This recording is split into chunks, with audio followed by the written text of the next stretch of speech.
Jaramillo y soy de Ambato, Ecuador. Quiero agradecer profundamente a Franco Rossi, el creador del primer Congreso Internacional del Tarot Italia. Gracias por tu cariño, amigo, y gracias a todos ustedes por su atención. Hoy les voy a hablar sobre el Tarot de Marsella como herramienta de integración de la psique. Antes de eso, quisiera contarles un poco cómo ha sido mi experiencia con el tarot y cómo llegué a esta hermosa herramienta alquímica de conocimiento interior. Hace más de 12 años, cuando vi una película del maestro Alejandro Jodorowsky, quedé impactado con esas 22 imágenes alquímicas. Le pedí a uno de mis maestros que me muestre y que me enseñe qué es el tarot. Mi maestro se negó. Resultado de esto, quedé un poco decepcionado y golpeado, pero logré conseguir un tarot de Marsella y comencé a mirar sus imágenes, comencé a meditar sobre estas imágenes y realmente después de un tiempo de meditación el tarot me comenzó a hablar. Yo dormía con el loco, dormía con la emperatriz y cada vez yo me iba imaginando qué quieren decir cada una de estas misteriosas imágenes, y es así que el maestro comenzó a hablar. Resultado de estos juegos, resultado de estas exploraciones, he podido crear el tarot Lux Tenebras, el tarot Colores del Alma, el Zoom Tarot y un oráculo de Lenormand. El arte afloró en mí. Entonces hoy les voy a hablar sobre esta herramienta maravillosa que tenemos los seres humanos y recuperar el sentido iniciático, esotérico y filosófico del tarot. Antes de hablar sobre estas 22 cartas, quisiera que hablemos un poco sobre el misterio. ¿Qué había antes del inicio de todas las cosas? Hace 14.500 millones de años, cuando se creó el universo y todas las galaxias. ¿Qué había antes de eso? ¿Sí? Es un misterio para los científicos, pero las grandes tradiciones esotéricas, ocultas, las grandes civilizaciones antiguas dicen que no había nada, que era el gran misterio, el gran caos primordial. ¿Sí? Para los griegos, en la mitología griega, caos era un abismo desordenado y tenebroso que existía antes de la creación del mundo. Mientras que para los egipcios, este océano era llamado Num, este caos primordial, donde contenían todas las cosas, pero aún no había ni cielo ni tierra. Por lo tanto, no existían ni los hombres ni los dioses. Ese caos primordial, desde donde todos venimos, es la fuente. Virgen purísima, jamás fecundada y que no ha dejado de parir. La Virgen negra. Esa negritud, porque no había luz, no había tiempo, no había espacio. ¿Sí? De ahí todos venimos. Esa es la gran madre cósmica. Isis, Shakti, Magdalena, Hécate, las grandes diosas que han sido símbolos de esa tierra negra, que era fecunda porque de ahí nacía la vida. En el antiguo Egipto a esta tierra negra se le llamaba Kem, de ahí viene la palabra alquimia. Esta tierra negra era fértil y daba vida, igual que el caos primordial. Ese caos ha sido representado numerológicamente como el cero, ya que el cero es la expresión del todo no manifestado, por lo tanto es la nada, representado por el cero. Es la nada tratada de explicar numerológicamente. El punto es, pero no existe. Asimismo la nada es, pero no existe, igual que el punto. Y recuerden que si tenemos una sucesión de puntos podemos tener la línea, y después de la línea podemos formar figuras y luego toda la realidad. El punto es, pero no existe. Recuerden esto. Infinitos caminos, infinitos radios. Eso también nos dice el número 0. Ahora, en el tarot, ¿quién representa el número 0? El loco, Lemat. Los locos marcan los caminos que los sabios recorren. Y vamos a hacer el camino del loco, porque el tarot es el camino del loco. De este desorden primordial hasta el orden. En la antigüedad, y sobre todo en Europa, se hacía la fiesta del loco, donde se rendía tributo a este ser que representaba eso que es inexplicable, pero al mismo tiempo misterioso. La nada, que era el loco o el cero, recuerden, se vuelve consciente de sí misma en un punto Aquí podemos ver el loco del tarot Lux Tenebras y tiene un elemento primordial. Yo respeto profundamente al tarot de Marsella, pero he querido aumentar un pequeño símbolo de un espejo. El loco siempre está consciente de sí mismo y logra verse. En ese momento el caos primordial hace una introspección sobre sí mismo. El caos indefinido logra verse y comienza a moverse dentro de su propia nada. Esta parte es un poco misteriosa y abstracta, pero tenemos que tratar de entender que estamos hablando antes de la creación del mundo. La nada, el caos primordial, se mueve dentro de sí mismo porque no tiene otro lugar, porque no existe lugar. Se mueve hacia arriba, hacia abajo, al frente, atrás, izquierda y derecha. Obviamente, como solo tiene como referencia a sí mismo y a la nada al mismo tiempo, vamos a imaginar que unimos todos los puntos de conexión de esta nada. ¿Qué se forma? Un octágono. Este octágono comienza a girar y a girar y a girar sobre sí mismo, así lo rezan en algunas tradiciones ocultas, y aparece esta figura importantísima, la esfera, el uno. Entonces, en donde no había nada, comienza a aparecer algo. He representado este vacío como un uno. Ahora sí comenzamos esta historia entonces. El uno es el logos, es la palabra. Al principio todo era vacío y Dios creó el mundo con la palabra. Entonces, los antiguos alquimistas decían, omnium unum est, todo es uno. El principio, padre, madre. Acá podemos ver el mago del tarot Lux Tenebras, que todavía no ha diferenciado sus fuerzas. Es el principio creador, padre, madre. El 1 contiene a todas las cifras existentes, porque si queremos formar el 2, 1 más 1. Si queremos formar el 3, 1 más 1 más 1. Si queremos formar el 4, 1 más 1 más 1 más 1. Es decir, el 1 contiene a todo. El 1 es la casa donde se aloja el espíritu de la manifestación. Es decir, el espíritu se vuelve tangible. El mago. Todo es magia. Todo el tiempo está ocurriendo magia. Los milagros tienen un atractivo solo para aquellos que son incapaces de comprender el significado del espíritu. Es decir, la magia es espíritu y el mago lo sabe. Orum nostrum non est orum vulgi. Nuestro oro no es un oro vulgar. Los antiguos alquimistas buscaban un oro que no era un oro vulgar, era un oro trascendental, era un oro espiritual. Y eso es lo que vamos a intentar con la integración de nuestra alma, de nuestra psique. El arcano 1 tiene sobre su mesa los elementos que corresponden a los 4 elementos. Es decir, la vía del fuego, calcinación; la vía del agua, la solution; la vía de las espadas, la sublimación; y la coagulación, la vía de la tierra. Los 4 caminos que debe recorrer entonces el iniciado, el mago, son los 4 caminos que tienen y que nos han mostrado también los alquimistas en muchos de los laberintos que han puesto incluso en las catedrales góticas. Y ustedes pueden ver que está dividido en 4 partes. Una parte correspondiente al fuego, una parte correspondiente al aire, una parte correspondiente al agua y una parte correspondiente a la tierra.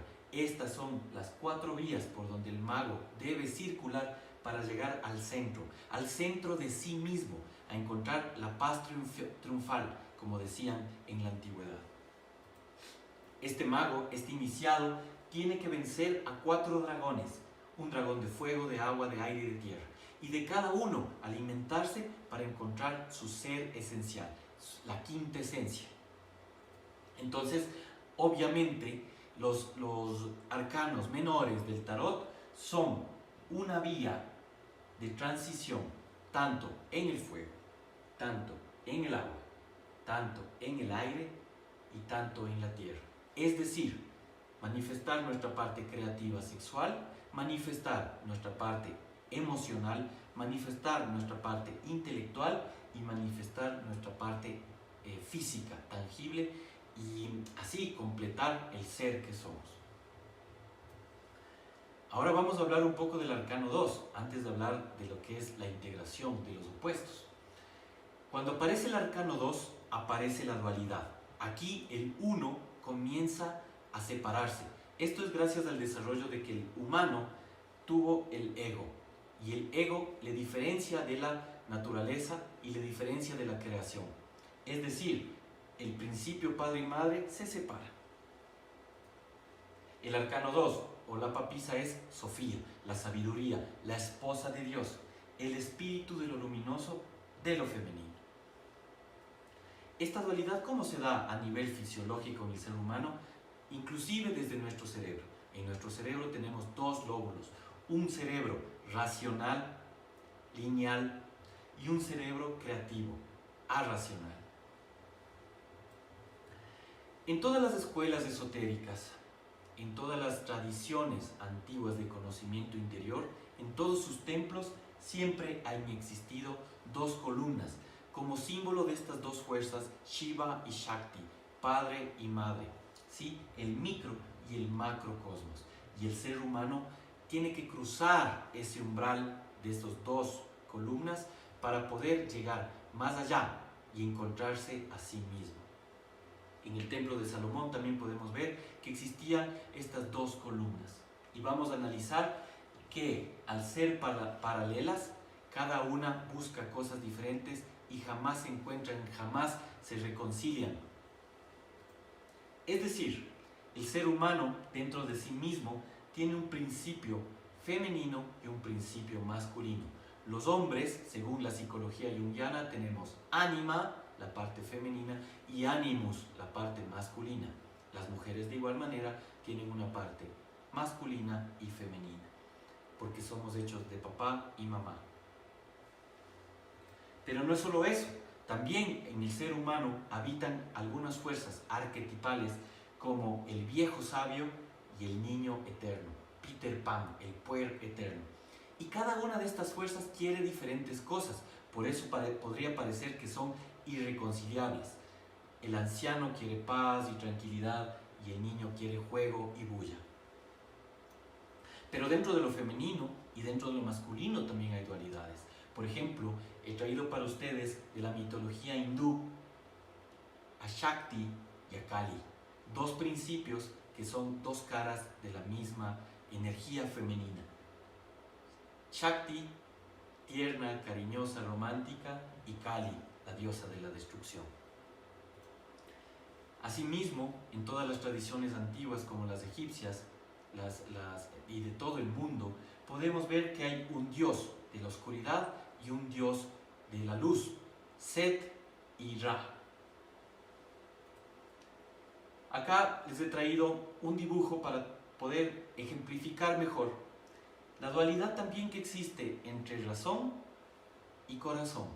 Esta tiene que estar en perfecto equilibrio y como decía la tradición egipcia, tú tenías que llevar tu corazón ante Anubis y él pesaba y tu corazón siempre tenía que ser más liviano que una pluma para que tú puedas pasar al cielo. ¿Cómo más se presentan estas dualidades en el ser humano? He traído una representación de Apolo versus Pitón, ¿sí? La pitonisa, recuerden, ese lugar oracular donde había una mujer o varias mujeres que podían ver el futuro, que podían leer los mensajes de la tierra, representado con una serpiente porque son fuerzas telúricas, y obviamente Apolo, representando a la razón, quiere matar a la serpiente, quiere matar a la intuición. Luego podemos ver esto en algunas tradiciones como o las religiones como la católica, el ángel matando a la serpiente. Pero bueno, ¿qué simboliza esto? Que la razón quiere matar a la intuición, pero no logra matarla nunca, porque luego Apolo se sienta sobre una silla hecha con la piel de pitón. Nosotros, los que amamos el tarot, somos hijos de la pitonisa, hijos de la serpiente, y podemos ver el lenguaje del mundo a través de las cartas. Los antiguos alquimistas decían que hay dos órdenes en este arte. Un orden es la apariencia a través del ojo y el otro orden que es a través del intelecto en el corazón. Ellos decían que esa es la piedra divina oculta, es decir, la mezcla de la alquimia para que podamos ver con el corazón y con la apariencia y así poder ver la verdad de las cosas. ¿Cómo se presenta esta dualidad? Porque estamos en la papisa y tenemos que hablar de la dualidad de dos columnas. En el tarot podemos ver, por ejemplo, en la carta del carruaje, que hay una parte cielo, una parte humana y una parte animal, dos columnas. Asimismo, podemos ver en la carta del arcano 11 una parte cielo, representada a la mujer, y una parte tierra, representada a la bestia, a la parte animal, la bella y la bestia. Los seres humanos tenemos 3 chakras superiores, 3 chakras inferiores y el corazón en el medio. Una parte animal, una parte humana. Quiero contarles sobre esta imagen arquetipal mítica de la niña sobre el toro, o frente al toro. Alguna vez yo estaba caminando en un sueño con mi hija pequeña y aparece un gato negro. Luego ese gato negro se convierte en un perro negro y luego ese perro negro se convierte en un toro. Ve a mi niña y le persigue para matarle. ¿Qué simboliza esto? Obviamente hay dentro de mí una fuerza brutal, una fuerza salvaje, una fuerza que no ha sido domesticada aún, pero también existe una parte tierna, una parte inocente. Y como ustedes pueden ver, en Nueva York existe esta estatua que representa estos arquetipos que nos pertenecen a todos los seres humanos. ¿Qué quiere la niña? Diversión, paz, ternura. ¿Qué quiere la bestia? Brutalidad, fortaleza, destrucción. Son dos opuestos irreconciliables que me habitan a mí y que les habitan a ustedes, porque mi alma es su alma. Entonces, vamos a ver cómo se van a solucionar estas dos fuerzas que habitan en los seres humanos. Para los pitagóricos, ellos les parecía la dualidad algo satánico, algo oscuro. ¿Por qué? Porque el binario era la diferenciación. Si Dios era la unidad, lo binario era separación, era la diferenciación. Por lo tanto, es el origen del mal. Ahora, si la una fuerza es fuego y la otra fuerza es agua, ¿cómo podemos hacer para unir estos dos que son aparentemente irreconciliables? Para eso vamos a recurrir a algunas imágenes de los poetas de la imaginación, ya que rigen la representación del mundo y de nosotros mismos. William Blake, el gran poeta, decía que cada época puede utilizar estas imágenes para acopiar y renovar sus fuerzas. Acá entonces podemos ver cómo una imagen nos habla de la parte masculina, una parte femenina, pero al mismo tiempo este rey tiene patas de animal, esta reina tiene patas de animal. Entonces, en estas representaciones alquímicas podemos entender la naturaleza humana más allá de la razón, poder ver con el corazón, es decir, con los ojos de la verdadera sabiduría e intelecto. Otra imagen alquímica. Acá podemos ver el matrimonio místico entre el sol y la luna. Podemos ver cómo ánimos y ánima se tratan de unir, ¿sí? Porque ellos entendían que estas dos fuerzas siempre están en constante lucha, en constante contradicción. Acá podemos ya ver el resultado de esta unión del fuego y del agua. El agua que no quema y el fuego que no arde. Estas dos fuerzas cuando se juntan, el fuego no apaga el agua, ¿sí? Y el agua no se evapora por el fuego. Acá podemos ver ya el matrimonio místico, la conjunción de esas dos fuerzas que nos habitan. Acá he traído uno de los cuadros de este pintor esotérico Jofra y se muestran en el signo de Géminis estas dos naturalezas. Una columna de origen lunar, una columna de origen solar, una columna masculina, una columna femenina, una columna racional, una columna intuitiva. Y lo que nos invitan es a unir estas dos fuerzas en el ser humano, porque el ser humano cuando no logra unir estas dos fuerzas, vive roto, vive en una especie de neurosis sin sentirse íntegro, unificado. Entonces, les voy a contar una historia de una de mis consultantes. ¿Qué se le debe preguntar al tarot? ¿Para qué sirve el tarot? Más allá de que el tarot sirva para jugar o para ver el futuro, el tarot es una herramienta de conocimiento interior. Y el tarot nos muestra aspectos desconocidos de mí mismo, aspectos de mi inconsciente, es decir, del alma humana. Yo le pregunto al tarot, tarot, muéstrame cuál es mi elemento fuego y cuál es mi elemento agua, cuáles son mis opuestos irreconciliables, y saco dos cartas. Les contaba que tengo una consultante que vivía en constante angustia y sufrimiento porque ella era madre de 2 niños, sí, pero al mismo tiempo era una mujer muy sensual, divorciada, y salía con hombres y se divorciaba y festejaba mucho. Entonces, cuando ella preguntó cuáles son mis 2 opuestos irreconciliables, salió la sensualidad, el rey de bastos, y la reina de copas, la maternidad. Entonces ella entendió y decía, claro, cuando yo me siento sensual, hay una parte en mí que se siente culpable porque la madre dice, esto no debería serlo, por los patrones y reglas que nos establecen. Pero cuando era madre, sentía esta necesidad de ser sensual, de ser vista también. Eso le causaba mucho conflicto. Entonces, pero reconocer es parte de la solución. Ya logró ver estos 2 opuestos en ella. Y cada uno de nosotros tiene los mismos opuestos. Es importante preguntarle al tarot para que nos volvamos conscientes de estas naturalezas que nos habitan. ¿Quién viene a solucionar el 2 y la dualidad? El 3, el alma. Alma o psique, o soma. El aliento divino.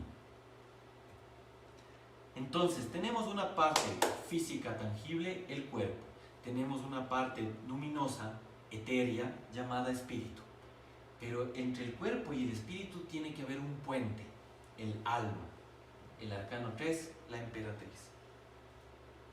Para los antiguos alquimistas, todo se reducía a 3.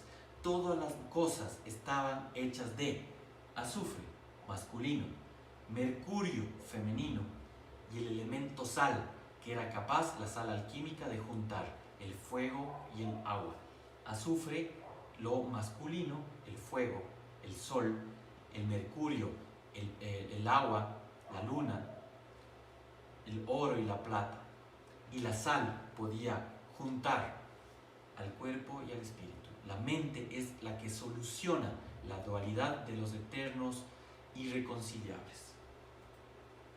Entonces, acá vuelvo a la imagen alquímica que les había mostrado hace un tiempo y tenemos el sol, lo masculino, la luna, lo femenino, y el alma, ¿sí? El alma, esto que junta o que logra que estas 2 fuerzas hagan las paces.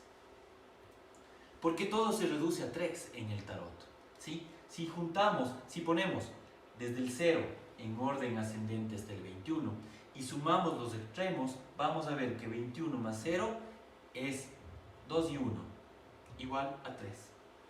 El juicio más el mago, 20 más 1, 2 más 1, igual a 3, por reducción numerológica. Entonces, si el 3 es la solución, yo debo preguntarle al tarot, ¿quién resuelve mis opuestos irreconciliables? Y saco una tercera carta. Esta carta es la que va a resolver a la separación de las 2 columnas. El ejemplo que les había contado de la señora que era sensual y madre y eso le causaba un conflicto, sacó una carta muy bella que representa a la poesía. La poesía es esta capacidad de ser acogedor como una madre y sensual como el fuego. Una vida poética. Esa es la solución que la señora encontró para poder unir a estos 2.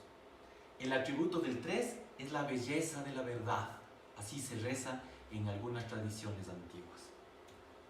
La emperatriz también nos recuerda un poco al Tao. El Tao dice que engendra al 1. El 1 engendra al 2, como ya lo habíamos visto. El 2 engendra al 3 y el 3 engendra a las 10.000 cosas.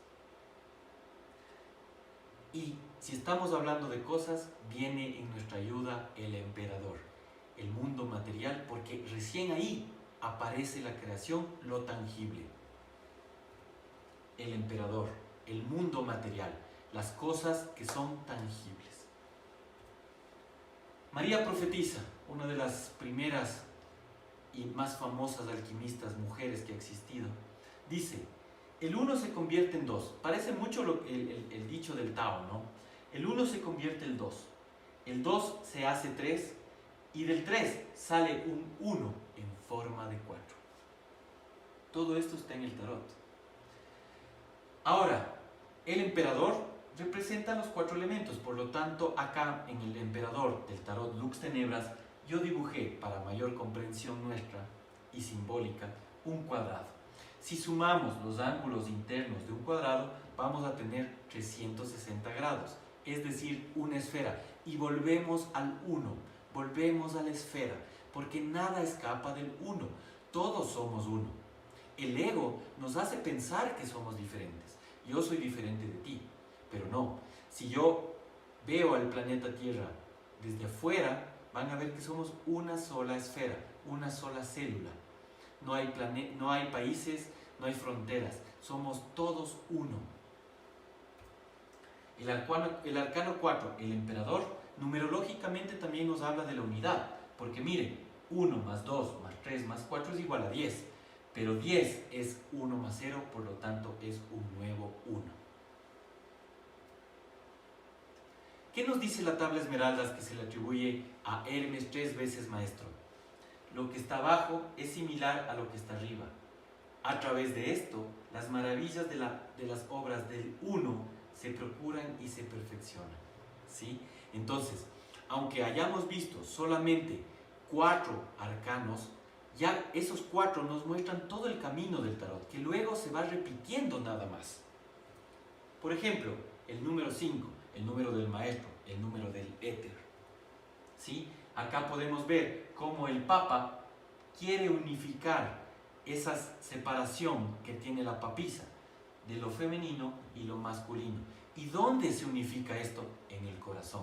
El Papa nos dice: une los 3 chakras superiores con los 3 chakras inferiores a través del puente pontífice, el corazón. Vuelven a aparecer entonces ciertas imágenes simbólicas a lo largo de todo el tarot, representando a las 2 columnas, la razón solar, la intuición lunar, ánima y ánimos.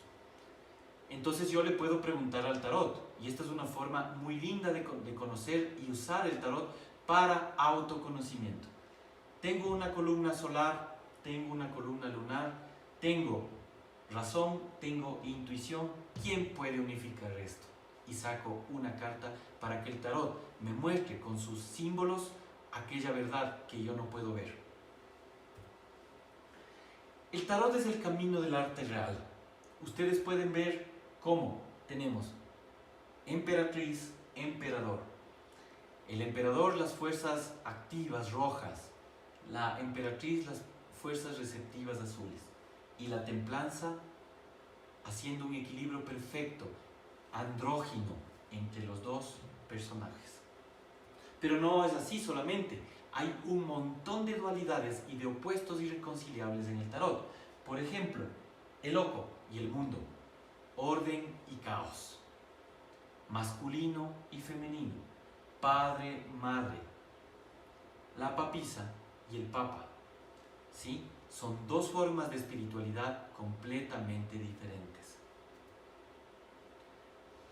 La estrella y su desnudez y la emperatriz con cubierta todo. El diablo y el ángel, representando al inframundo y al espíritu. La luna y el sol, la tierra y el agua, el aire y el fuego. Todos los elementos siempre son opuestos entre sí. Es decir, el aire y la tierra, el aire y el agua. Es decir, todo esto está representado en el tarot Y todo el tarot nos invita a que el alma unifique estas fuerzas. Tenemos la maga y el mago, el colgado y el mundo. Aquí no hay movimiento, acá hay movimiento y danza. La indecisión de los enamorados y la decisión del carruaje. Entonces, el Papa, ¿qué nos invita y qué nos dice? Por el camino del medio, el maestro nunca se equivoca. Hablando de construcciones, y recuerden que teníamos dos columnas que son paralelas y por lo tanto fuerzas que siempre están en continua tensión, gracias a esta construcción, a este puente pontífice que va juntando aquello que parece que nunca se juntaría, los alquimistas también nos recomiendan nada de exageraciones. Todo el bien estriba en encontrar la justa medida, el justo medio. Ahora yo les quiero contar un ejemplo a nivel práctico de cómo se daría esta integración. Porque el loco, por ejemplo, quiere libertad, el loco no quiere límites, el Papa quiere dogma, quiere reglas. ¿Es posible juntar a estos dos? Claro, tenemos a un maestro loco. Por ejemplo, Alejandro Jodorowsky es un maestro loco. A alguien que ha sido capaz de unificar la locura y la libertad con la maestría. La gran pregunta es, ¿cuántos aspectos debo integrar en mí? Así como la esfera. Recuerden que esta es la figura primordial, que significa la totalidad de nuestra psique. La esfera tiene infinitos radios. Una parte fuego y una parte agua. Asimismo son infinitos los caminos que yo tengo que ir unificando dentro de mí mismo hasta que me vuelva un ser humano íntegro, un ser humano total. La gran obra. ¿Y dónde está representada la gran obra? En el mundo. En la carta del mundo se podría decir que se resume el tarot.